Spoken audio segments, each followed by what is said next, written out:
Guys, আসসালামু আলাইকুম। My name is লুবামিয়া জারা। আজকে একটা নিউ ভিডিও নিয়ে পড়ছি।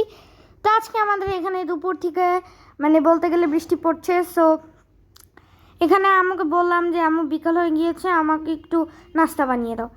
তো আম্মু বললো আচ্ছা। সো এখানে লবণ দিয়ে নিল, ময়দাটা নিয়ে লবণ নিয়ে তেল দিয়ে তারপর ইস্ট পাউডার নিয়ে তারপর এটাকে ভালো করে মিক্স করে নিল। তারপর একটুখানি আস্তে আস্তে কুসুম গরম পানিটা দিয়ে ভালো করে মিক্স করে নিল। তারপর হচ্ছে এরকম গোল করে তারপর একটুখানি তেল উপর দিয়ে মেখে দিল। তারপর হচ্ছে এখানে একটা ডিমটাকে সিদ্ধ করে আম্মু এরকম করে নিল কুচি কুচি কুচি কুচি। তারপর কুচি কুচি করার পরে আলুটাকে সিদ্ধ করে নিয়েছিল, সেটাকে কুচি কুচি কুচি কুচি কুচি কুচি করে নিল। তো এই যে এখন চিকেনটাকে কুচি কুচি করে নিবে। তো এটাও চিকেনটাও কিন্তু সিদ্ধ করে নিয়েছে আম্মু। তো দেখো এখন একটি ফ্রাই প্যানে একটুখানি তেল আর মরিচ আর পেঁয়াজটাকে ভেজে নিবে। তো এই যে কাঁচামরিচ আর পেঁয়াজটা ভাজার একটুখানি পরে পরেই একটু আদা রসুনটা দিতে হবে। তো তোমরা এই যে মাংসটা হচ্ছে একটুখানি আদা রসুন দিয়ে সিদ্ধ করেছে। তারপর হচ্ছে একটু পরিমাণ মতো লবণ দিয়ে দিবে, গোলমরিচ ও মরিচের গুঁড়া দিয়ে নিল। তারপর এটাকে একটুখানি নাড়াচাড়া করে নিবে। নাড়াচাড়া করার পরে ওই যে সিদ্ধ করা আলুগুলোকে দিয়ে দিবে।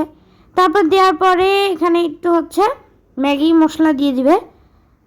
তো দেখো এটাকে ভালো করে নাড়াচাড়া করে তারপর হচ্ছে ডিমগুলোকে দিয়ে দিবে, সিদ্ধ ডিম। তারপর এটাকে আবার নাড়াচাড়া করো। তারপর হচ্ছে টমেটো সস আর চিলি সসটা দিয়ে ভালো করে তারপর আবার নাড়াচাড়া করে নিবে। তো দেখো পুরটা কিন্তু রেডি হয়ে গিয়েছে। আর এতক্ষণে আমাদের চিটা হয়ে গিয়েছে। এখন এটাকে লম্বা লম্বা করে কেটে নিবে। তো দেখো লম্বা হওয়াতে কতগুলো হয়ে গেছে। এখন এগুলোকে ছোটো ছোটো করে বেলে নিবে। তারপর হচ্ছে আম্মু এখানে দুই রকমের বানিয়েছে, একটা গোল অ্যান্ড একটা একটু লম্বা। তো প্রথমটায় এভাবে করে পুরটা দিয়ে তারপর এভাবে করে আটকে দিতে হবে। তারপরে হচ্ছে আর খেতে এতটা টেস্টি ছিল। তারপর হচ্ছে এরকম একটু কেটে কেটে নিতে হবে। তারপর দেখো আরেকবার দেখিয়ে দিচ্ছে যে কীভাবে করতে হবে। আর গোলটাও কিন্তু সেমভাবেই করতে হবে, তাহলে ওটা যেমন গোল আর এটা যেমন একটু লম্বা। তো দেখো এরকম করার পর আবার একটুখানি দাগ দাগ করে দিবে। তারপর দেখো এখন একটু তেলে ভেজে নিবে। তো দেখো হয়ে গিয়েছে। আর খেতে এত টেস্টি ছিল। তো এমনি তো একটু ঠান্ডা ঠান্ডা লাগছে, ঠান্ডার মধ্যে একটু গরম জিনিস খেতে তো একটু টেস্টি আছে, বাট এতটা গরম আমি তো খিদায় পাগল হয়ে যাচ্ছিলাম। আর যখন আম্মু পুরটা রান্না করছিল এতটা ঘ্রাণ বের হয়েছিল। তো আমি তো খাওয়ার জন্য পাগলই হয়ে যাচ্ছিলাম, বাট অনেক গরম ছিল।